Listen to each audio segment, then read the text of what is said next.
Hi, everyone.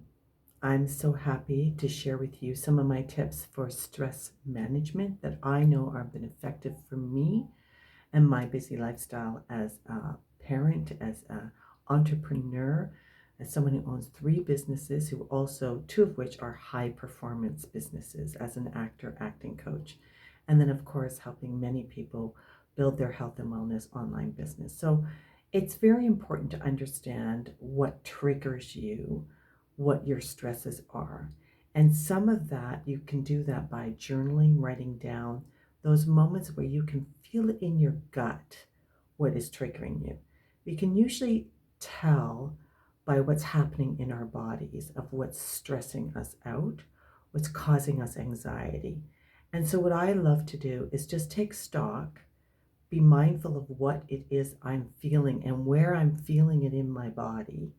Some people feel it in their shoulders, in their neck. I feel it in my gut. So that's where I usually focus, where that is.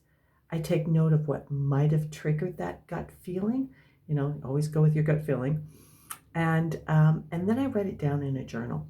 And I find that that's really, really helpful for my personal growth and understanding what is stressing me out. And then I do what's called sort of a chill out relaxation technique. This helps me be present in the moment. We hear about box breathing, where you take 4 breaths in, hold it for 4, and release for 4. 4 breaths in. And this is a way of that you can be aware of your breathing.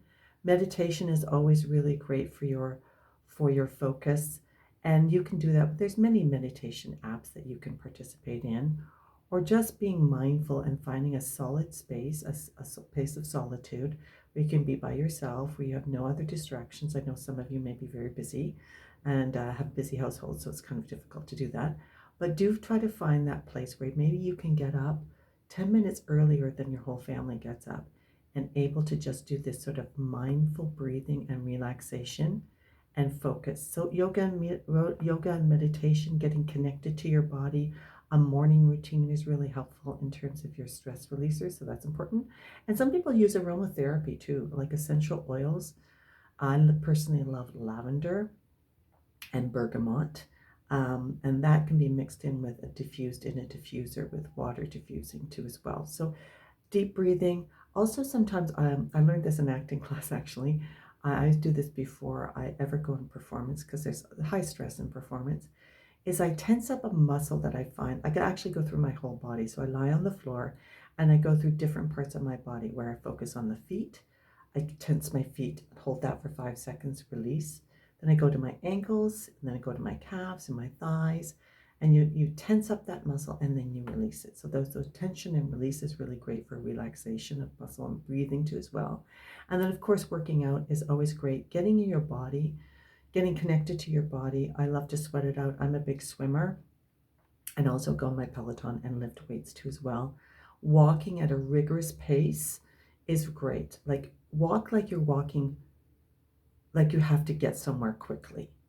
So that gets your heart rate up. You're not just sort of doing a Sunday stroll, but you're a good hour a day. If you can do it, I walk to work. I walk to my acting class. And so I find that being really centered in my body that way is excellent. So walk like you're walking, like you have to get somewhere fast. And do an hour of that a day if you can. And then, of course, community is really, really important. Reaching out for support, either that can be through friends or family, but you want to mind your mind about who you're connecting to and who are the 5 people in your life that are really focused in on positive energy and positive focus.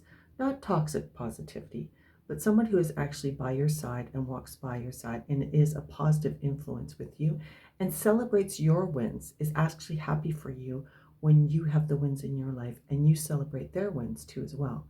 So having a great community of people who are like-minded with positivity, no gossip, doesn't work, and who actually want the best for you, which is amazing.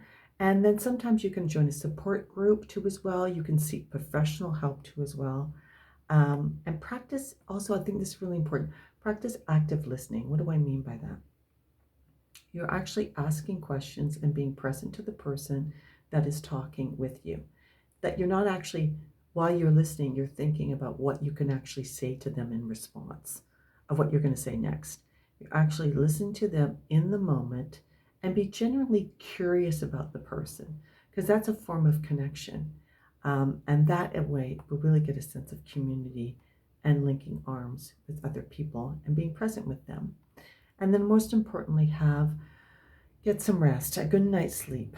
I recommend at least an hour before you go to sleep to get off your screens. No Instagram, no social media, no television, but maybe pick up a book.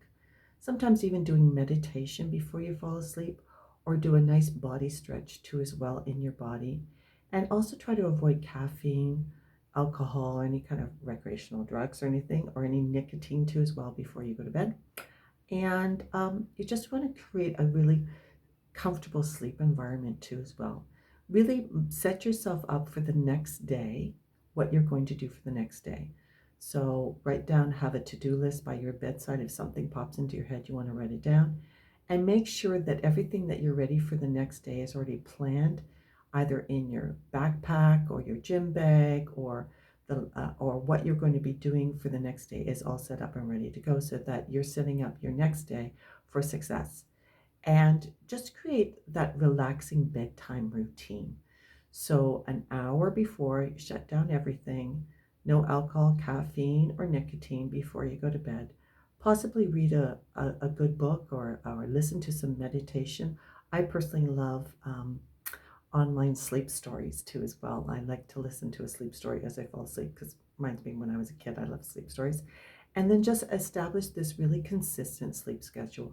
So no matter where you are, where you're traveling, where work is taking you, you can always rely on these fabulous routines.